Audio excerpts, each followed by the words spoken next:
Bien, comenzamos a grabar la dinámica de la Parashá 48, se titula Shoftim, jueces, y el capítulo 17 del libro Shoftim, jueces. Antes de comenzar, vamos a recitar la bendición. Bendito eres tú, oh Creador, Rey del universo, Creador de los cielos y la tierra, que das entendimiento y sabiduría para guardar tu ley y entenderla de todo corazón. Bendito eres tú, oh Adonai, Dador de la vida, la cual tu justicia es justicia eterna y tu Torah la misma verdad. Baruch Hashem Adonai Lolam, bendito sea el nombre de nuestro Señor por siempre. Amén, bien, amén. Amén, bien. Amén, bien. Bien, primera ronda, estaré dando un resumen de la Parasha 48. Y si alguien quiere abordar algo más, lo puede hacer además de las haftarás. Y la segunda ronda continuará con el resumen del libro de Shoftim, capítulo 17. Bien, varios puntos de interés de esta Parasha. Número 1, sistema judicial. Estos sistemas judiciales también se encuentran en las naciones. Estos sistemas que se encuentran en las naciones son una copia de la misma Torah. Debemos de recordar que las naciones han copiado conductas y leyes sacadas de las mismas leyes del Creador. Hoy en día la mayoría están casi corrompidas a nivel mundial. El soborno es quien tiene el dominio, ¿verdad?, para pagar este sistema judicial. Y hay gente que hacen cosas, hacen fechorías, no cumplen la penitencia, ya sea por muerte y agravio, y pues tienen la plata para poder salir sin tener que cumplir o recibir algún castigo. Volvemos otra vez al tema de la idolatría. El tema de idolatría es algo que se repite constantemente en el libro de la ley. Dice aquí: no plantará árbol cerca del templo, y a esto se refiere a los árboles que se tomaban como para realizar algún tipo de idolatría. No cualquier árbol. Entiendo que estos árboles tenían ciertas características por la cual se podían identificar de verlo solamente. Así que no creo que sea cualquier árbol, pero en resumidas cuentas, no es bueno plantar árboles tampoco cerca del templo por aquello de en los sacrificios, no darle al creador cualquier cosa, o sea, cualquier animal. Estos tienen que ser sin defectos en todos los aspectos y de lo mejor que uno tenga. Miremos lo que pasó en un comienzo con Caín y Hebel, que pues que sabemos la historia. Hebel da lo mejor que él tiene y Caín pues no se esforzó por dar lo mejor que tenía. Seguimos viendo aquí la pena capital de la idolatría, que es muerte. Para esto deben de haber 2 o 3 testigos que identifiquen esto del tema de idolatría. Y claro, son testigos fidedignos. Así como se declara el Rojodesh, el Aviv, etcétera. No cualquier testigo puede dar la palabra para confirmar algo. Tribunal Supremo. ¿Cuáles son los tribunales supremos? Pues esto es lo que se refiere al sacerdocio. Este es el Tribunal Supremo. Los ancianos y la corte local dictaminarán los casos que se puedan resolver, pero los que no se pueden resolver, como por ejemplo los que no se saben distinguir entre sangre y sangre, el ejemplo que da, estos irán al Tribunal Supremo a tomar según la decisión del caso o la situación. Vemos también que si el pueblo designa un rey, como las demás naciones, este rey deberá de tener 2 copias de la ley, y esta copia de la ley se la hará un sacerdote. Esto pues para que él aprenda a temer al Creador todos los días y la lea todos los días de su vida. Y no se sienta como que superior a sus hermanos, y aprenda a temer al Creador. Da un sinnúmero de referencias, como que este rey tiene que ser un rey humilde. No un rey altivo, tiene que tener unas cualidades. Claro que el rey es el que va a tomar la decisión de escoger el rey. Donativo y herencia de los sacerdotes. Estas las dejaré por si alguien quiere explicar un poquito más o detallarlas. Luego vemos sobre las prácticas de la idolatría y la profecía. El Creador nos repite por medio de su siervo Moshe sobre las prácticas de estos pueblos, que por tal razón no las imitemos ni las hagamos, porque por eso es que estos pueblos también han sido llevados al exilio, al exterminio. La tierra misma lo ha expulsado a ellos. Así que es bien importante poder comprender que el Creador le dejó saber al pueblo aquí que tenían que destruir a todos los moradores de esa tierra, y hicieron pacto y alianza con ellos. Así que hicieron dos cosas muy malas: desobedecieron al Creador y hicieron pacto y alianza con estos moradores. Así que, y esta fue la causa del por qué Israel hoy por hoy está en el exilio. El profeta que hable mentira, palabra mentirosa, o que no se cumpla, llevando hacia el pueblo para adorar a otras deidades, este tal profeta también morirá, porque el Creador no lo ha enviado. Así que no tengan temor de él. Estos profetas, ¿cuántos vemos por ahí así? Montones. Que sí, profetas, que si va a dictar, esos son profetas de Baal. Todo lo que vemos en las naciones son profetas de Baal. Ninguno va a reedificar la casa de Israel para llevarla a la tierra, o que el Creador lo haya enviado para eso, porque el profeta, miren, el profeta tiene una misión, y la misión del profeta es restaurar a Israel, hacer que Israel vuelva otra vez a los senderos, como lo que estamos leyendo los jueces.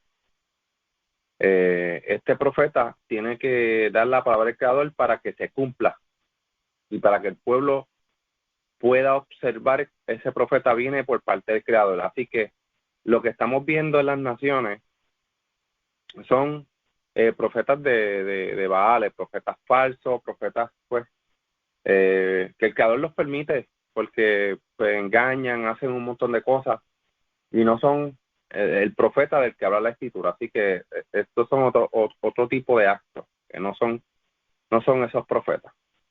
Así que es bien importante poder entender que ese profeta que venga en el nombre del Creador es para restaurar la casa de Israel y no otra cosa, y traerle una redención.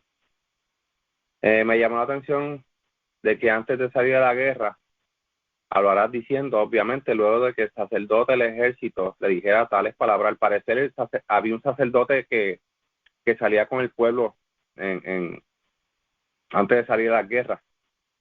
Luego los oficiales le hablarán al pueblo diciendo, alguien construyó una casa nueva y aún no la ha estrenado, pues que vuelva a su casa para que no muera en batalla y otro hombre la estrene. Alguien plantó una viña y aún no la ha redimido, que vuelva a su casa para que no muera en batalla y otro hombre redima el primer fruto. Alguien está comprometido en matrimonio y aún no se ha casado, o sea, no se casó, pues que vuelva a su casa para que no muera en batalla y que otro hombre se case con ella. Obviamente esto no implica las conquistas cuando Israel salió a conquistar la tierra de Israel. No aplica ahí. Entonces, los oficiales se dirigían nuevamente al pueblo y dirán, ¿alguien tiene miedo o está desanimado? Pues que se vuelva a su casa para evitar que su cobardía desanime a sus compañeros. O sea, para mí esto demuestra que el Creador es quien libra a Israel, y no por la cantidad de personas, sino por amor a su nombre y por sus promesas. El Creador es quien libra y da la victoria a su pueblo. Yo vi esto bien interesante. Obviamente eso no lo hay en ningún tipo de guerra. Eso está aquí en la Torá para el pueblo de Israel, y para mí algo como que digno. O sea, como que, mira, si no has plantado viñas, si no has estrenado tu casa, vete y vuelve. El Creador no necesita de ti para darle la victoria al pueblo de Israel. O sea, algo bien interesante. Vemos también acerca del trato enemigo. Lo quiero leer un momentito porque vi un par de cosas bastante interesantes. Esto ya está casi al final. Cuando te acerca a alguna ciudad para luchar contra ella, primero ofrecerle la paz. Si acepta el ofrecimiento de paz y te abre, toda la gente que se encuentre en ella serán tributarios. O sea, deberán de pagarte. Pero si no quieren hacer la paz contigo, si no salen a darte batalla, entonces sitiarás la ciudad, y el Creador tu Elohim la entregará en tu mano y matarás a todos sus hombres a espada. Pero las mujeres, los niños, los ancianos y todos los despojos los tomarás como botín de guerra para ti. Podrás usar el botín de tus enemigos que el Creador te lo entregue. Eso harás con todas las ciudades que estén muy alejadas, las que no permanecen, los que no pertenecen al pueblo, a los pueblos que están ahí, de Israel. Pero en cuanto a las ciudades de estas naciones que el Creador te lo entrega en propiedad eterna, no deberás dejar a ningún sobreviviente. Deberás destruirlos por completo. Dichos pueblos son el Hitita, el Emorí, el Kenaní, pues ya sabemos quiénes son.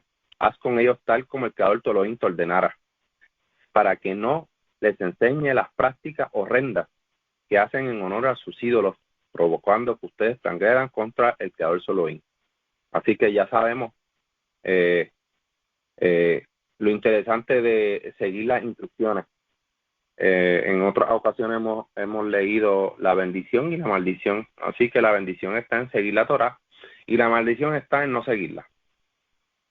Si alguien encuentra un cadáver en el campo y no se supo quién lo mató, se llevará a los Sanedrín, Corte Suprema, a ver el caso. Ellos harán que los ancianos del pueblo más cercano al campo traigan una becerra para un sacrificio en un lugar rocoso donde no se haya cultivado ni sembrado. Allí degollarán a la becerra y se lavarán las manos, y posteriormente irán los sacerdotes y dirán tales palabras. Israel deberá de evitar el derramamiento de sangre inocente en la tierra y realizar las normativas moral según la Torá para evitar ser expulsado o exiliado. Estas normativas son las que ayudan a que el pueblo de Israel se mantenga firme en los caminos del Creador y el Creador los prospere. Debemos de recordar también que la tierra es una tierra también apartada. Por tal razón, hay que seguir estas leyes morales para no ensuciar ni contaminar la tierra. Así que no solamente, como mencioné anteriormente, no solamente nosotros, sino la tierra también deberá de recibir un trato especial para evitar de que se contamine. Pasaré una ronda rapidito, si alguien quiere reforzar con algo de la paracha que se me haya quedado, si quieren mencionar algo de las haftarah. Seguimos con la ronda con Ilian. Adelante, Ilian. Shalom, gracias. De esta paracha hay dos cositas que me gustaría recalcar, y es el hecho de que en el capítulo 17 dice: cuando alguna cosa te fuese difícil en el juicio, entre una clase de homicidio a otra, entre una clase de derecho legal a otra, entre otra clase de herida a otra, en negocio litigio entre ciudades, entonces te levantarás y recurrirás al Creador y tendrás que ir, ¿verdad?, a donde este grupo de jueces que el Creador nombró para poder que ellos ayuden a tomar juicio sobre la situación.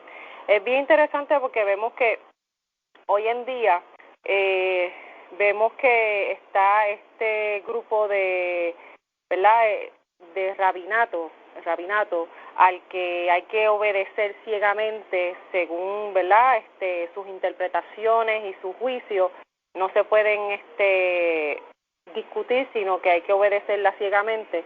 Y es bien interesante porque aquí dice que es cuando sea algo difícil, primero que nada dice que sea cuando sea algo difícil de que tú puedas resolver, o sea que primeramente uno tiene que buscar resolverlo por uno mismo, pero si es algo que es muy complicado, entonces ir. Otra cosa bien interesante que dice: y vendrás a los sacerdotes levitas, o sea, primeramente vas a ir donde los sacerdotes levitas y al juez que hubiese en aquellos días para preguntar. O sea, hoy en día no hay dónde ir, o sea, no hay sacerdote levita a dónde ir a consultar, y menos juez tampoco para ir, que haya escogido el Creador para ir a preguntar, para, ¿verdad?, seguir la orden de lo que se dictamine. Así que en cierto modo, cuando vemos que hoy en día se ha puesto como jueces al rabinato, esto es algo que para mí es contradictorio a lo que la Torá dice, y es por eso que una de las cosas que yo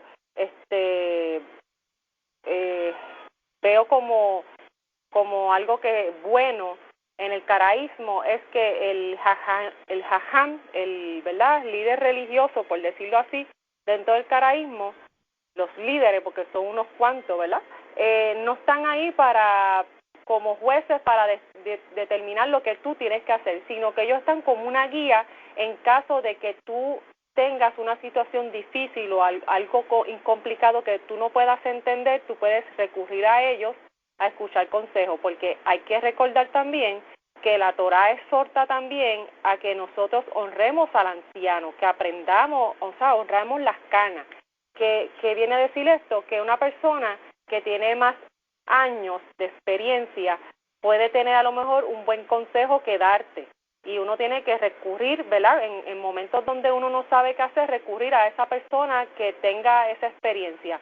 No obstante, hay personas que son viejos, llenos de canas, y son ignorantes y no tienen experiencia ni te van a dar un buen consejo. Es bien interesante porque hoy en día uno puede recibir consejos de cualquier persona y uno tiene que filtrar ese consejo por lo que dice la Torá. Y entonces ahí nosotros discernir y sacar lo bueno y lo malo, lo que me conviene y lo que no me conviene. Una persona joven te puede dar una experiencia de vida y darte un consejo de no hacer como ellos hicieron. A lo mejor una persona dice, mira, yo hice esto y me fue mal. Mira, pues tú sacaste ahí un aprendizaje de eso, a no imitarlo, a no seguir sus pasos. Y es una persona que prácticamente te dio un consejo de vida. Pues así mismo nosotros tenemos que hacer. Uno no se puede cerrar, ¿verdad?, a escuchar. Esto es algo que es algo que uno tiene que desarrollar, el escuchar a las personas, venga de quien venga, y saber qué tomar de eso que escuchamos y filtrarlo por la Torá y ver si concuerda con lo que la Torá dice, y entonces así uno poder, ¿verdad?, discernir si es bueno o es malo.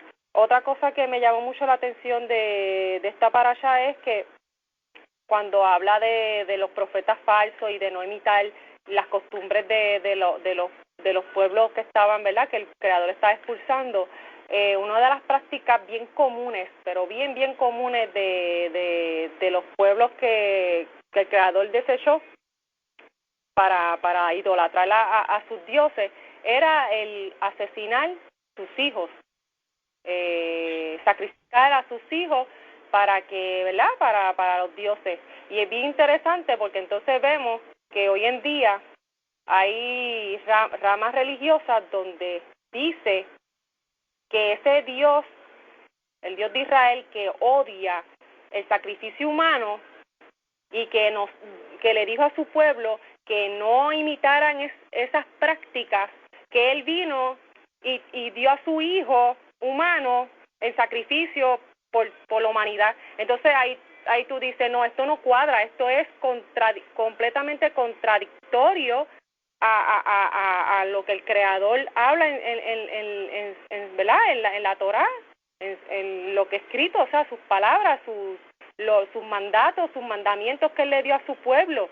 Y es bien ridículo pensar que el Creador, que odia y abomina el sacrificio humano y que le dijo a su pueblo estrictamente que no imitaran estas costumbres que hacían estos pueblos idólatras de sacrificar a sus hijos para sus baales, él haya hecho después, haya cambiado y haya hecho eso. Entonces, pues, hay cosas que son tan simples y tan sencillas que están ahí para razonar, o sea, razonamiento y entendimiento tan básico para entender que esas creencias que vemos hoy en día no son compatibles con lo que, ¿verdad?, con lo que dice el Taná, la Mikra, la Escritura, y lo que el Creador le envió a hacer al pueblo de Israel, que uno tiene que sentarse a meditar en eso, y exhorto a todo el que todavía cree en esas cosas a meditar en esas cosas, porque si tú sigues todavía agarrado en esas creencias, no vas a poder entender las Escrituras, no vas a poder entender lo que el Creador demanda de ti. Y yo creo que esa es una de las cosas principales que uno tiene que hacer, ¿verdad? El inicio de este camino es empezando en analizar y comprender cosas tan básicas como esas. Cosas tan básicas como entender que el Creador no cambia, que el Creador es uno, que el Creador abomina el sacrificio humano.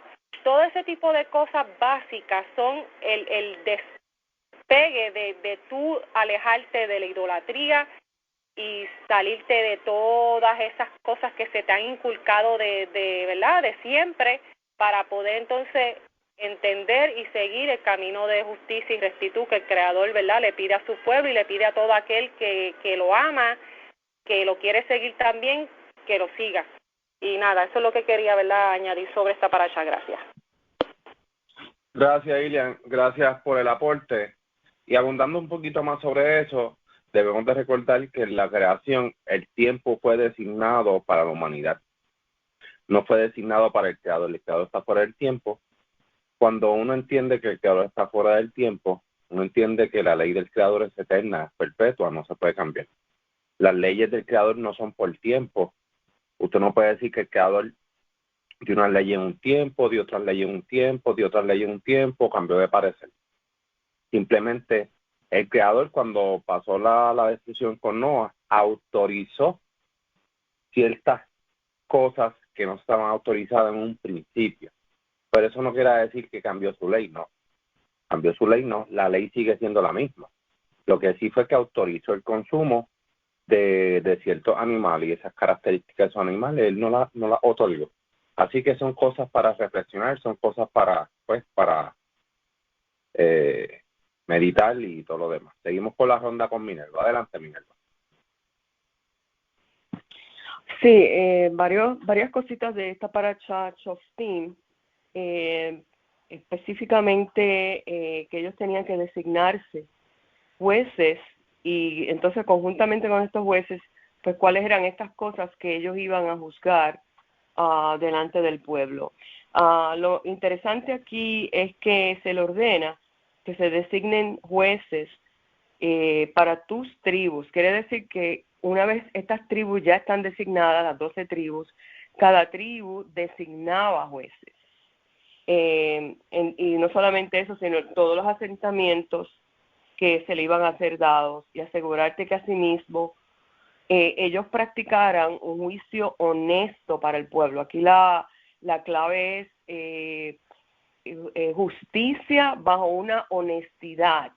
Esta honestidad tenía que ser basada en las leyes de la Torá, obviamente, y tenía que ser un juicio casi perfecto y sin duda, ya que habla del asesinato. Entonces, distintos tipos de asesinato, por ejemplo, si alguien mataba a alguien accidentalmente, esta persona, obviamente ellos hablaban de 2 y 3 testigos, tampoco se mandaba a apedrear a nadie, a matar a nadie por un solo testigo, sino que tenían que haber de 2 a 3 testigos para asegurarse de que esto hubiese sido así.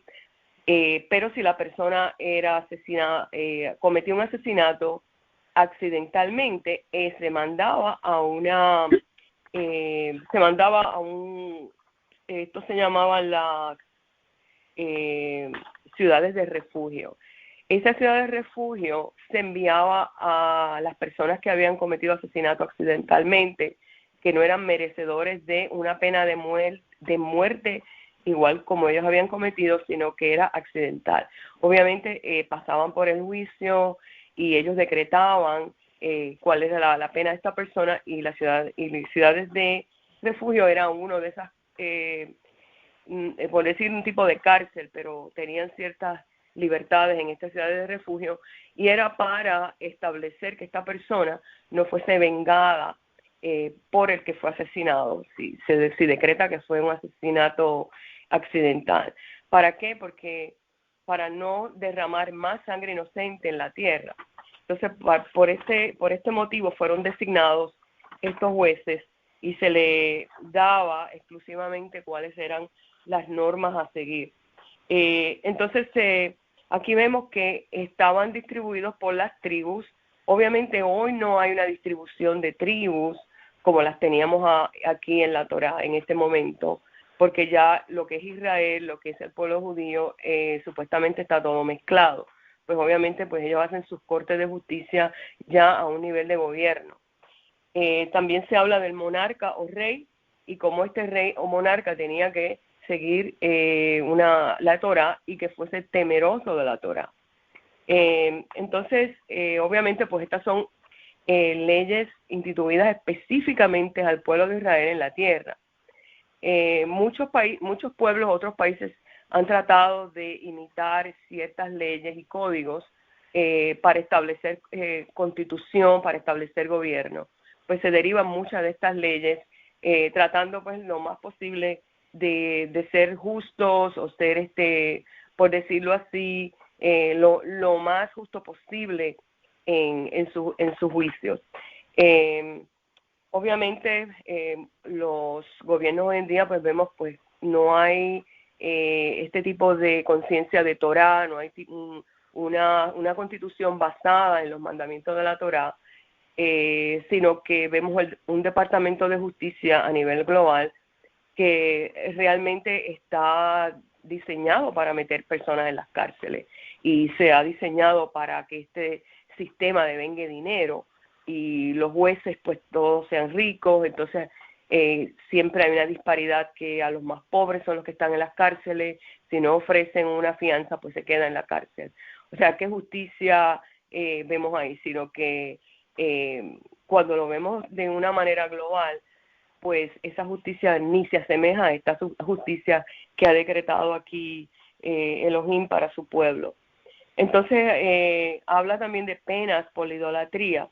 ¿Por qué? Porque esta idolatría, realmente en estos tiempos, había muchos sacrificios humanos. Ellos entregaban sus hijos a los dioses, los mataban. O sea, un tipo de idolatría que implicaba asesinatos y sangre. Y entonces, aparte de la idolatría, pues entonces habían asesinatos. Pues esto de manera había que erradicarlo en la tierra a los cuales ellos iban a heredar. Entonces, esta Corte Suprema, cuando ellos tenían que tomar una decisión y no sabían qué decisión tomar, pues ellos llevaban entonces estos casos a la Corte Suprema. Dice, debe acercarte a los sacerdotes levíticos y a otros miembros de la Corte Suprema. Estoy leyendo en el capítulo 17:9, que exista en ese tiempo. Cuando solicites información, ellos te declararán una decisión legal. Entonces, obviamente dice el 10, puesto que esta decisión viene del lugar que el Eterno elegirá, debes hacer como ellos te digan, siguiendo cuidadosamente cada una de sus decisiones. Aquí el 11 dice, aparte de esto, en general, debes cumplir la Torá como ellos la interpreten para ti y seguir las leyes que ellos legislen para ti. No te apartes ni a la derecha ni a la izquierda de la palabra que te declaren. Está hablando aquí dentro del contexto de la decisión que hagan del caso, según la Torá, en el caso de que se lleve a una Corte Suprema. Entonces, más adelante habla de, quería tocar un poco lo que es adivinación y profecía. Aquí decreta lo que es realmente las cualidades de del Nevín, de un profeta. Dice, está hablando del 18:14, dice, las naciones que estás expulsando escuchan a astrólogos y a quienes hacen adivinación con palos, pero lo que el Eterno te ha dado a ti es totalmente diferente. El pueblo de Israel se le iban a dar profetas. Dice el 15, en medio de ti, Elohim levantará para ti un profeta como yo, él hablando Moshe de sí mismo, de entre tus hermanos, y es a él que debe escuchar. Cuando habla de dentro, en medio de ti y dentro de tus hermanos, estamos hablando ya dentro de la tierra, dentro de las tribus, de cualquiera de ellos que surgiera como profeta, pero tenía ciertas cualidades. Esto es resultado de la petición que hiciste al Eterno tu Señor en Horeb, el día de la asamblea. No pudo seguir escuchando a la voz de Elohim mi Señor, no puedo seguir mirando este gran fuego y no quiero morir. Debido a que ellos no podían mirar directamente ni percibir lo que estaba ocurriendo en ese momento, pues la petición fue, pues saca delante de nosotros un profeta que sí pueda transmitir nuestros mensajes. Entonces, dice el 18, levantaré un profeta para ellos de entre sus hermanos, tal como lo eres tú, de las mismas dimensiones de Moshe. Pondré mis palabras en su boca y él les declarará todo lo que les ordene. Y obviamente pues tenía que cumplirse esas palabras. Si no se cumplían, entonces la pregunta que ellos hacían, dice el 21, puedes preguntarte, ¿y cómo reconoceremos que una declaración no fue hablada por el Eterno, por Elohim? Y el 21 da la contestación, dice, si el profeta predice algo en nombre del Eterno y la predicción no se materializa ni se hace realidad, entonces el mensaje no fue hablado por Elohim. Ese profeta ha hablado engañosamente y debes temerle. Entonces, esta es la diferencia de las naciones. Las naciones seguían astrólogos, seguían magos. Aquí verdaderamente en cada generación surge este profeta, surge este portavoz de la misma voz de Hashem hacia el pueblo, pero tenían ellos también el derecho a probar esa palabra que surgía del profeta. Pues más o menos habla de los asesinatos, ya yo hablé de los testigos, toma de cautivos en las guerras, asesinatos no resueltos. Verdaderamente para los shoftim, estas cortes supremas, tenían ciertos parámetros como iban a juzgar. Entonces el tema principal es una justicia honesta, es una justicia en que se preservaba al inocente y al culpable pues era culpado obviamente con 3 testigos, y verdaderamente pues así se establecía una justicia de acuerdo a la Torá. Pues nada, esto es lo que quería aportar. Gracias. Gracias, Minerva, por el excelente aporte. Hoy en día yo veo esos casos en las naciones. No sé si han tenido la oportunidad de ver casos donde van a los tribunales locales y fallan. Entonces, ellos buscan entonces irse más allá a los tribunales supremos y allá buscan otra decisión porque vieron que no se dictaminó una justicia recta. Pues asimismo, se supone que es lo que pasara dentro de la nación de Israel. Obviamente no se llegó a establecer como algo completo porque el pueblo tan pronto llegó se corrompió. Llegaron, se establecieron con Yehoshua, los ancianos que viven en ese tiempo, Yehoshua muere, qué sé yo, y vuelven. Yo creo que hubo una era, claro, pero no fue como que por mucho tiempo, que fue también en la vida de rey Shalomo. Y después el pueblo siguió corrompiéndose, y uno dice, wow, que estuvo más tiempo corrompida que unificada. Y yo digo que pues eso pasa cuando no se seguía la Torá. Así que es bien importante poder entender, poder comprender lo que mi señora mencionó, lo que acaba de mencionar Minerva, que son datos que son bien interesantes e importantes de mantenerlos en cuenta. Seguimos por la ronda con Jonave. Adelante, Jonave. Shalom, muchas gracias. Bueno, pues aquí vemos, ¿verdad?, que el sistema judicial que el Eterno quiere para su pueblo es uno completamente diferente al de las naciones, donde encontramos injusticias, sobornos, intereses propios y perversión, donde personas inocentes pagan con sus vidas por errores o delitos que no cometieron, y los malhechores muchas veces salen libres de sus maldades, ¿verdad? Eso está comprobado, eso lo vemos mucho. Habiendo dicho eso, tenemos que recordar que la ley de los hombres no es la ley del Eterno. La ley del Eterno está en las páginas de la Torá. Si aplicamos bien en nuestras vidas su justicia, gozaremos de bienestar. Ahora bien, nosotros, los exiliados, que nos enfrentamos a un sistema de jueces y oficiales donde la mayoría se venden a sobornos, donde no hay equidad y donde se pervierte la justicia, con más razón debemos de permanecer y aferrarnos más a cumplir con los preceptos del Eterno. Eso es algo bien importante porque si caemos en manos, ¿verdad?, de estas naciones y de lo que ellos le llaman justicia, podemos vernos mal, porque nunca se sabe con ellos, ¿verdad? Otra cosa que quería añadir es que el término Asherah, ¿verdad?, que es el ídolo arbóreo. la connotación. Es un árbol designado por alguien para realizar prácticas idólatras. Recordemos que entre las creencias idólatras de los cananeos habían diferentes dioses y diosas. Como este ejemplo, los cananeos asociaban a Asherah con árboles sagrados. Tenemos que siempre saber y conocer el contexto histórico de esta tierra donde estaban los cananeos para poder saber por qué el Creador nos está diciendo no caigan en esas prácticas. Porque si no lo sabemos, como que no vamos a tener conocimiento vasto de por qué el Creador nos está diciendo no hagas eso, no caigas en eso. Entonces, otra cosa, ¿verdad?, que quería hablar es de donde dice lo que no he ordenado que adores, a pesar de que son obra de mis manos. Todo lo que el Creador habla de las naciones, eso es verdad, ¿verdad? Las naciones llevan a cabo cosas que el Creador aborrece.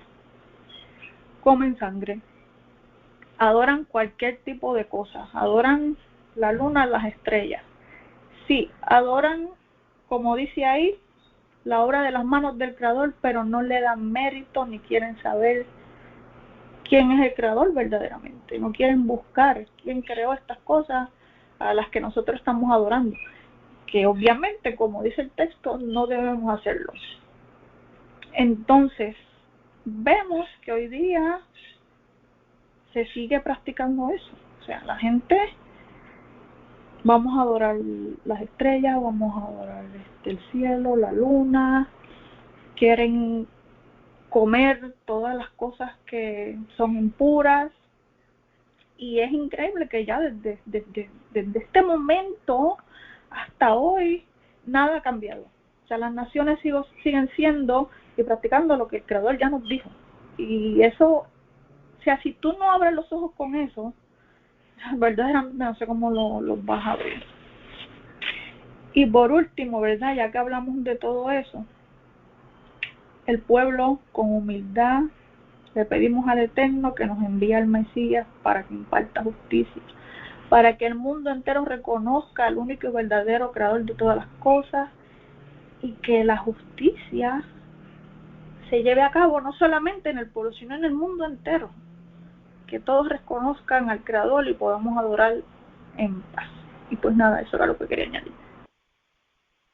Gracias, Jonabé, por ese gran aporte. Todo el mundo está esperando esa restauración. Todo el mundo está esperando a que Israel se restaure. ¿Verdad? Los justos son los que están esperando eso. Los impíos, pues ellos seguirán haciendo lo suyo. Así que nos resta a nosotros seguir la Torá, nosotros seguir esparciendo este conocimiento para que más gente entienda sobre las leyes del Creador, porque es importante que la gente entienda sobre las leyes del Creador y quién es el Creador. El Creador quiere que nos acerquemos a Él, lo reconozcamos como soberano y único Elohei en todo el mundo, el único que existe, el único que hay, no hay más nadie. ¿Alguien más, algún aporte sobre esta parashá? Bueno, pues seguimos entonces con la lectura del capítulo 17 de Shoftim, bastante interesante, que estamos leyendo Shoftim, jueces, y pues estamos leyendo también jueces.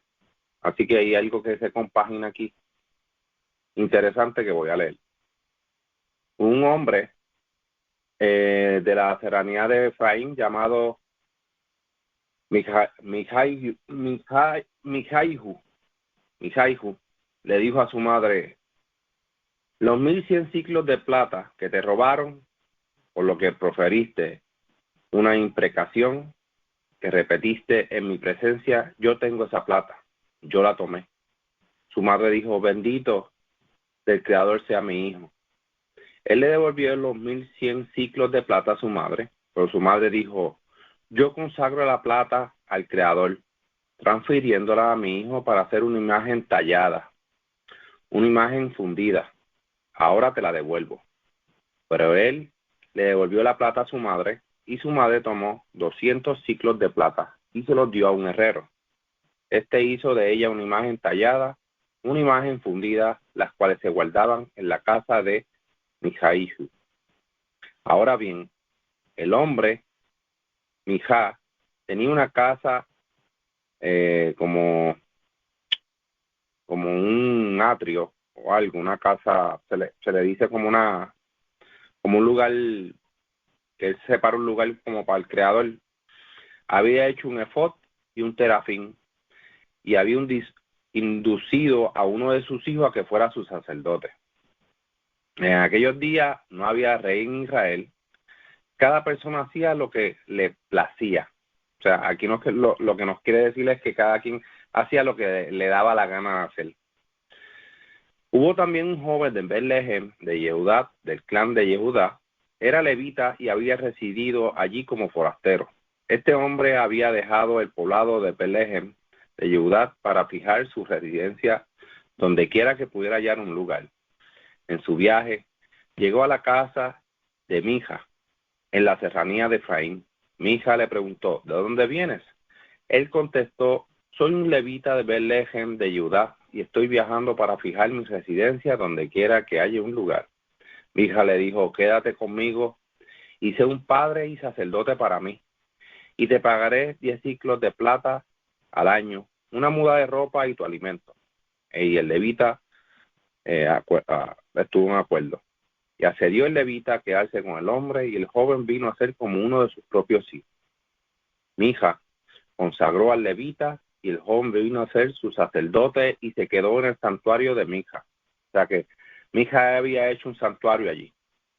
Mija se dijo, ahora sé que el Creador me prosperará, ya que el levita ha venido a ser mi sacerdote. Bastante interesante el relato. Esta persona, al parecer, estaba haciendo ciertas cosas que no estaban estipuladas en la Torá. Así que, como dice aquí, no había rey en Israel, cada quien hacía lo que le placía. Entiendo yo que estamos leyendo por eso mismo el libro de los jueces, y es bien importante centrarnos que hay sucesos en los cuales no significa que estaban haciendo lo recto. Significa que como no había rey en Israel, cada quien hacía lo que bien le pareciera delante de sus ojos. Sigo con la ronda con Ilian. Adelante, Ilian. Sí, gracias.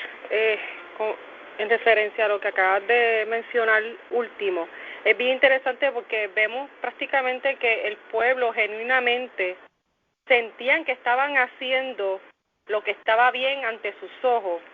O sea, ellos mismos buscaban en sí misma una guía de moralidad y ética. O sea, ellos entendían que ellos sabían qué era moral y qué no, qué era ético y qué era no, y no se estaban dejando llevar por la Torá. Es por eso que pues vemos que, ¿verdad?, este comportamiento de este hombre, Miquea, es bien interesante porque vemos en un inicio, primero, le roba a su madre. Luego le devuelve y esta le dice que era para que ella lo estaba guardando, para dárselo para que hiciera un ídolo. Vemos que él prácticamente crea una casa de adoración. Él hace un efod, o sea, imita artefactos que se utilizaban verdaderamente para el tabernáculo, para adoración al Creador. Hace una imitación. Hace terafines, que prácticamente es como si fuera pequeño ídolo, o sea, adicional al que hizo grande, también hizo otros más, y consagra a su hijo que no puede ser sacerdote, porque no se dice que es del linaje de Aarón. Lo presenta como sacerdote, o sea, prácticamente haciendo todo mal. Y vemos también más adelante que se encuentra a este levita, que prácticamente cuando vemos el comportamiento del levita es un comportamiento de oportunismo, por decirlo así, porque se decide quedarse en la casa de él por dinero y por comodidades, y se queda con él para para hacer un levita para él. Y Miqueas dice como que wow, o sea, el Creador me está bendiciendo a mí porque me va bien, tengo hasta un levita sirviéndome para mí solo. Entonces vemos estos hombres de Dan que luego, ¿verdad?, le dicen al levita como que ¿qué te sirve a ti servirle a un hombre que servirle a una tribu entera? Entonces vemos, ¿verdad?, que ese levita pues decide entonces irse con los hombres de Dan. Es bien interesante ver que ellos tratando ante sus ojos hacer las cosas bien, imitando cosas que son sagradas y consagradas, todo lo estaban haciendo de una manera incorrecta, y es por eso que pues eventualmente lo vamos a leer que les va mal. O sea, todas estas acciones tienen unas consecuencias negativas eventualmente, y es bien interesante pues ese detalle, ¿verdad?, de esta lectura. El detalle principal para mí es eso, el que no había rey en Israel y cada quien hacía lo que entendía estaba bien. Eso quiere decir que uno no puede pensar que uno está haciendo las cosas bien porque sí. No, porque yo sé que yo soy bueno, yo no me meto con nadie y yo hago las cosas, a mí el Creador me ve con buenos ojos porque yo soy una persona buena, que no hago nada malo. Eso eres tú juzgándote a ti mismo, pensando que tú estás haciendo las cosas éticamente bien. Pero si aparte de eso, tú no te riges por la Torá, que es la guía para tú ejercer la justicia, la ética y la moral, pues entonces no, estás incompleto. No, tú piensas que estás haciendo las cosas bien, pero en realidad no las estás haciendo bien. Tienes que primeramente estudiar estas leyes, seguirlas, practicarlas, y entonces así tú puedes tener el juicio de decir: yo practico la ética, la justicia y la moral porque yo sigo estas ordenanzas que el Creador dio a Israel y también dio a la humanidad, porque desde un inicio, como mencionaste también ahorita, desde un inicio, desde el principio, desde el comienzo, la humanidad tenía leyes, ¿verdad?, de ética y moral que se pueden ver en los relatos que se leen. Lo vemos en Abraham, lo vemos en Isaac, lo vemos en Noah, lo vemos en diferentes relatos que leemos desde, ¿verdad?, el Bereshit, que se practicaba una moral, hasta egipcio, porque, por darle un ejemplo, habían hasta personas de otras naciones, que hubo un rey egipcio que decía: no, ¿por qué me dijiste que era tu hermana si es tu mujer? O sea, él tenía un conocimiento, una conciencia moral de que no se podía acostar con una mujer casada, y la devuelve. Entonces, cuando venimos a ver, sí hay una conciencia de qué es lo bueno y lo malo, pero hay que tener en cuenta de que para saber si estamos haciendo lo bueno y lo malo, primero tenemos que enfocarnos y basarnos en algo que sea firme, algo que sea que no se equivoque. ¿Y qué es lo que no se equivoca? La palabra del Creador. El Creador no se equivoca. Pues la palabra del Creador está imprenta en la Torá, y entonces de ahí es que nosotros tenemos que guiarnos para entonces poder decir que estamos haciendo las cosas bien. Y nada, eso es lo que de verdad que podría sacar de este corto relato. Gracias. Gracias, Ilian, gracias por el aporte.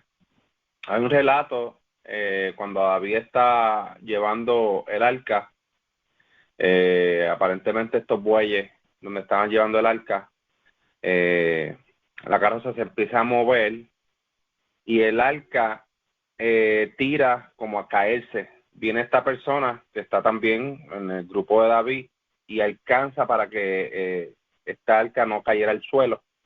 Esa persona que tocó el arca murió. Uno dice, vaya, uno lee el relato, uno dice, vaya, qué triste. Pero al mismo tiempo, el Creador pues lo mató porque ninguno que no sea de descendencia de Levi pueda tocar el arca. El arca solamente lo podían transportar los levitas. Así que, ¿qué más razón ahora que leemos esta parte, este capítulo de Shoftim y vemos estas cosas? Que el Creador es celoso con sus cosas. Esta persona haciendo imagen fundida, y un chorrete de cosas que cuando tú ves tú dices, válgame, y eso estaba permitido. ¿Y de dónde este loco sacó para hacer todo eso? ¿Me entiendes? Que uno dice, estaban mal, necesitaban una guía, realmente necesitaba el pueblo una guía. Seguimos con la ronda con Miguel, adelante Miguel. Sí, en este capítulo, pues yo estaba leyendo un poco de algunos comentarios, porque me llama la atención de dónde salió estos 1100 ciclos de plata que se fueron quitados. O sea, ¿cuál es el background? ¿Cuál es la historia de esos ciclos de plata? ¿Por qué está metido eso ahí? Y según los comentarios dicen que hubo una relación de este relato con el anterior, o sea que está anexado a lo que ocurre con Shimshon y con Dalila. Aparentemente fueron los 1100 ciclos de plata que ofreció cada jefe de los Pelishti a Dalila. Y en esta circunstancia, recuerden que fueron destruidos y muere Shimshon. En esta circunstancia también fueron 1100 ciclos de plata los que causaron el pecado que cometió Mijá, y luego la gente perteneciente a Shevet Dan, que tomaron posesión de la zona situada en el extremo noroeste de Israel, como se relata en este capítulo. Y entonces aquí vemos de dónde viene esto de estos ciclos de plata. Con la expresión cuando dice, y también hablaste a mis oídos, se insinúa que ella ya había sospechado que él había robado las monedas de plata.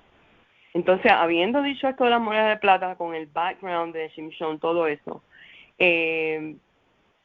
aquí se ve que no hay una dirección directa, obviamente, de lo que ellos ya habían aprendido según la Torá, porque supuestamente con el interés era hacer este tipo de imágenes para usarlas como oráculos y por creer que los ayudaría a conseguir que el cielo enviara bienestar y prosperidad, pero los llevó finalmente a transgredir en idolatría. Entonces, pero viéndolo de otro lado, vemos cómo este hombre Mijayu es de la casa de Efraín.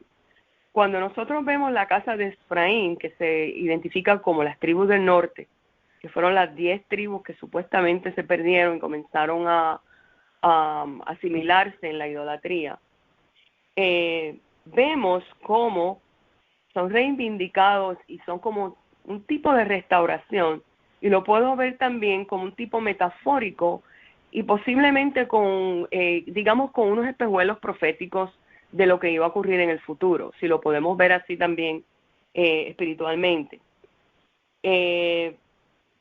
Dice que había un joven, esta persona, Mijá, tenía preparada una casa para ídolos e hizo un éfod y un terafín y designó a uno de sus hijos para que fuese su sacerdote.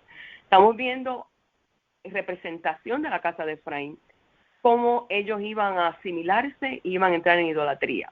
Es un tipo de metáfora. Pero entonces vemos que había un joven de Betlehem de Yehudá. Vemos entonces aquí representada la casa de Judá, el reino del sur, del linaje de Yehudá, mas él era levita y habitaba allí. Entonces él le dijo, Mijá, quédate conmigo y serás para mí padre y sacerdote, y yo te daré 10 ciclos de plata al año. Otra vez el número 10, otra vez las 10 tribus, representado tipo metafórico, y una serie de vestidos y alimento. Y fue el Leví, y aceptó el Leví en habitar con aquel hombre, y el joven le era como uno de sus hijos. Entonces dijo Mijá, ahora yo sé que el Eterno me hará bien, porque tengo un Leví por sacerdote. Aquí vemos como una unificación, como el mismo Eterno a través de la casa de Leví y su sacerdocio levítico vuelven y restauran y reivindican la casa de Efraín. Otra vez vemos como un tipo de unión espiritual a través de este capítulo. Pues nada, eso es lo que yo puedo inferir a través de este capítulo. Gracias. Gracias, Minerva, por el aporte y compartir ese dato bastante interesante.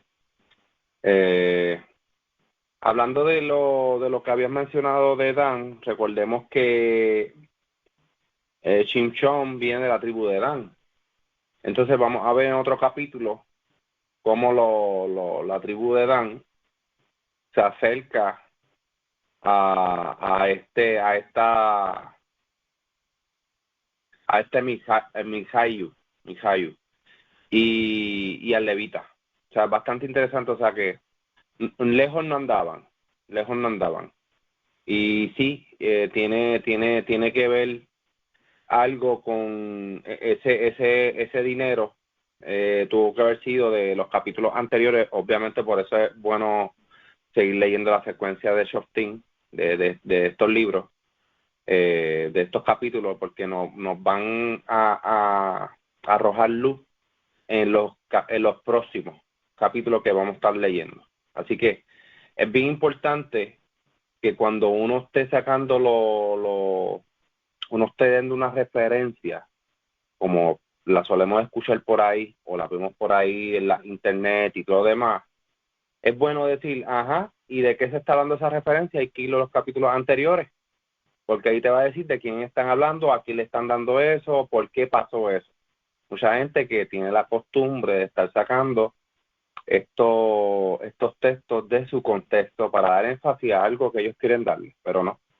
Efectivamente nos vamos a capítulos anteriores y podemos entender un poco de lo que se está hablando, de lo que está pasando en esos capítulos posteriores. Seguimos con la ronda con Jonabe. Adelante, Jonabe. Shalom, muchas gracias. Bueno, una de las cosas más importantes que debemos de entender de esto que acabamos de leer es lo que dice el número 6. En estos días no había rey en Israel, cada uno hacía como mejor le parecía. Entonces, vemos que Mijas está haciendo lo que mejor le parece en cierta manera, ¿verdad? Porque no solo él, pero dice que su madre, ¿verdad? Dice, tomó su madre 200 shekels de plata y diólos al fundidor, ¿verdad? Y él le hizo de ellos una imagen de talla y de fundición. Entonces, no solamente era él, su mamá también estaban en la misma mentalidad, ¿verdad? En la cual hacían como mejor les parecía. Querían mezclar lo sagrado del Eterno con lo profano, ¿entiendes?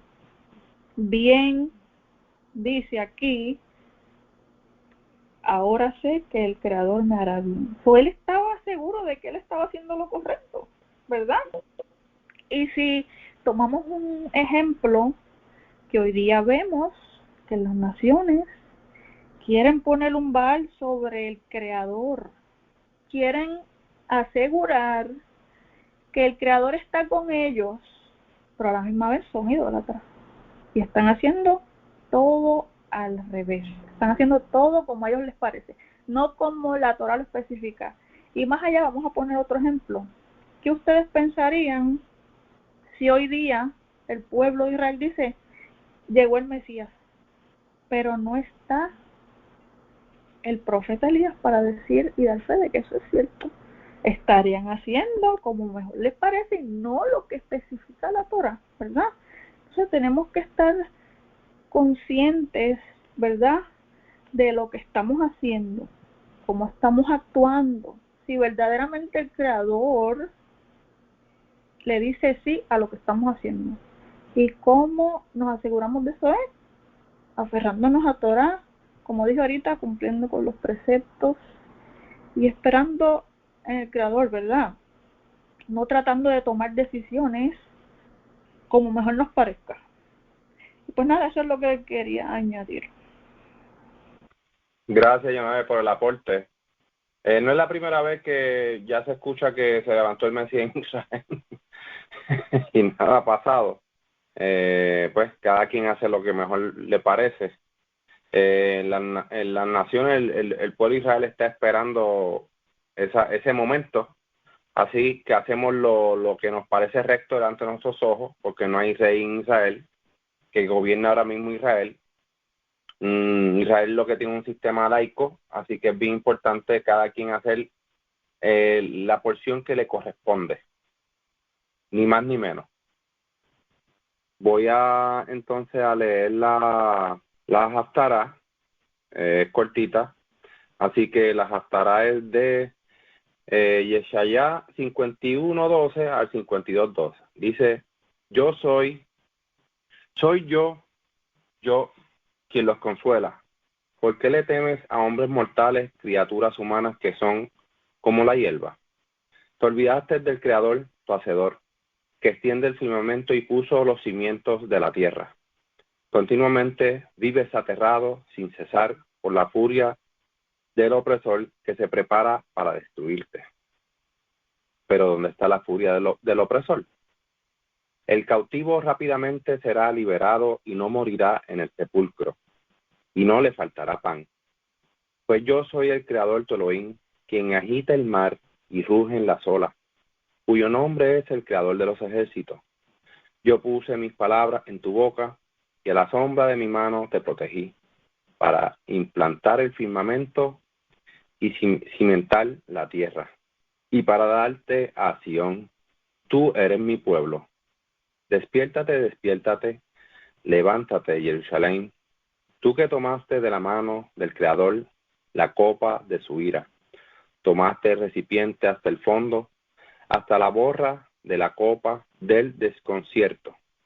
Entre todos los hijos que dio a luz no hubo quien la guiara. Entre todos los hijos que criara no había quien la tomase de la mano. Doble calamidad recayó sobre ti. ¿Quién podrá consolarte? Saqueo y destrucción, hambre y espada. ¿Quién podrá consolarte? Tus hijos están debilitados, tendidos en la esquina de cualquier calle, como un bisonte atrapado en una red, saturados de la ira del Creador, de la reprensión de tu Elohim. Por consiguiente, escucha esto, ciudad desdichada, embriagada, pero no de vino. Así dice tu amo, el Creador y tu Elohim, que te defiende la causa de tu pueblo, Mira, he quitado la copa de tu mano, la copa del desconcierto. No tomarás más de la copa de mi ira, sino la pondré en manos de tus opresores, los que le dicen a tu alma, échate al suelo, que pasaremos sobre ti. Y tú te tendiste en el suelo a modo de piso y de calle para los que te pasaron por encima. Despiértate, Sión, despiértate, y vístete de gloria. Vístete tus hermosas ropas, Jerusalén, ciudad sagrada, pues no volverá más a entrar en ti, ni el incircunciso, ni el impuro. Sacúdete el polvo y levántate. Siéntate en el trono, Jerusalén. Libérate de las cuerdas de tu cuello, oh prisionera, hija de Sión. Pues así dice el Creador, por nada fueron vendidos y sin dinero serán redimidos. Pues así dice el Creador, Elohim, en cuanto a Egipto. Originalmente mi pueblo descendió allí para habitar temporalmente. Y también Ashur lo oprimió injustamente. Ahora, entonces, ¿qué estoy haciendo yo aquí? Dice el Creador, mientras mi pueblo fue tomado cautivo injustamente. Tus gobernantes se glorificarán, dice el Creador, y constantemente sin cesar. Mi nombre es ultrajado. Por consiguiente, en aquel día mi pueblo sabrá que yo, que he prometido, aquí estoy. Cuán placenteros son los pasos del mensajero sobre las montañas, anunciando paz, trayendo buenos augurios, anunciando la salvación y diciendo a Sión, tu Elohim reina. La voz de tus centinelas. Ellos levantan su voz, cantan agradables canciones al unísono. Con sus propios ojos verán que el Creador retoma a Sión. Prorrumpan en cánticos, canten al unísono, ruinas de Jerusalén, pues el Creador tiene compasión de su pueblo, ha rescatado a Jerusalén. El Creador ha mostrado su brazo poderoso a todas las naciones. Todos los confines de la tierra verán la salvación de nuestro Elohim. Apártense, salgan de allí, porque es impuro. salgan de allí y purifíquense los que llevan los utensilios del Creador, pues no saldrán de allí en caos ni escapándose, porque el Creador irá ante ustedes y el Elohim de Israel será la retaguardia. Esto lo dejo como reflexión. Les deseo a todos Shabbat Tov. Shavuot Tov. Shabbat Tov.